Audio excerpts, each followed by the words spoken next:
ध्यान देना, परहित की महिमा है ये। एक गांव में संत जी आए और संत ने गांव में डिंडोरी पिटवाई। बोले जाओ पूरे गांव में डिंडोरी पिटवा दो कि गांव में संत जी आए हैं और सबके पापों को धुलने का उपाय बताएंगे। जिसने जीवन में जो पाप किए हैं, संत जी उन पापों को धोने के उपाय बताएंगे। सारे लोग एक एक करके संत जी के पास पहुंच गए। बोले महाराज जी हमने ये पाप कर दिया था। कोई कहे महाराज जी हमने ये पाप कर दिया था। संत जी उपाय बताते गए कि ये उपाय कर लेना तुम्हारे पाप धुल जाएंगे। लेकिन उसी गांव में एक ऐसा व्यक्ति रहता है जिसने जीवन में 69 मर्डर किए हैं। ध्यान देना, परहित की महिमा का दृष्टांत है। उसी गांव में एक ऐसा व्यक्ति रहता है जिसने जीवन में 69 मर्डर किए हैं। संत जी के पास पहुंच गया। बोले महाराज जी हमारे भी पापों को धोने का उपाय बताओ। संत जी ने कहा कि भैया बताओ कौन सा पाप किया है आपने। बोले महाराज जी मैंने अपने जीवन में 69 मर्डर किए हैं। संत जी ने जैसे ही सुना कि इसने जीवन में 69 मर्डर किए हैं, संत जी तो घबरा गए कि अगर एक आध दो जीव हत्या लगती इसे तो उपाय भी बता देते। अब जिसने 69 मर्डर किए हैं तो उसके लिए तो कोई उपाय बना ही नहीं संसार में। लेकिन ये तो रोने लगा, संत के सामने गिड़गिड़ाने लगा। अब संत को दया आ गई। संत ने कहा चिंता मत करो, मैं तुम्हें एक उपाय बताता हूं। अगर तुम बड़े उपाय कर लोगे तो तुम्हारे पाप धुल जाएंगे। बोले क्या उपाय। संत ने अपनी थैली में से काला झंडा निकाला। जैसे ही काला झंडा निकाला, बोले जाओ इस काले झंडे को एक डंडे में लगा लो और सारे तीर्थों का भ्रमण करो, सारे स्नान करो। गंगा यमुना सरस्वती गोदावरी कावेरी नर्मदा सारी नदियों का स्नान करो, सारे तीर्थों का दर्शन करो। जहां दर्शन करने से, जहां स्नान करने से ये काले से झंडा सफेद हो जाए तो समझ जाना तुम्हारे सारे पाप धुल गए। इसने काले झंडे को डंडे में लगाया, कांधे पे रखा और सारे तीर्थों पर निकल पड़ा। हरि क्षेत्र, कुरुक्षेत्र, सेतु, वंद, रामेश्वर, द्वारिका, बद्रीनाथ, केदारनाथ, अमरनाथ, मथुरा, वृंदावन हर जगह गया। लेकिन महाराज इसका वो झंडा काले से सफेद नहीं हुआ।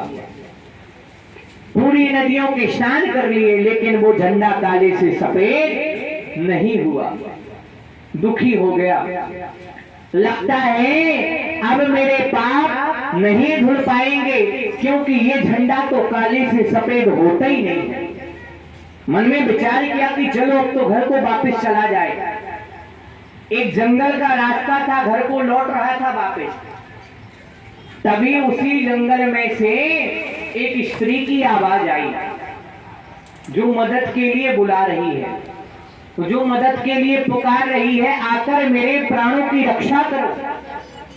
इसने जैसे ही सुना ये रुक गया कि इतने घनघोर जंगल में कोई मदद के लिए पुकार रहा है तो जाकर रक्षा करनी चाहिए। मन ने रोक दिया। बोले बिल्कुल मत जाओ। बोले क्यों।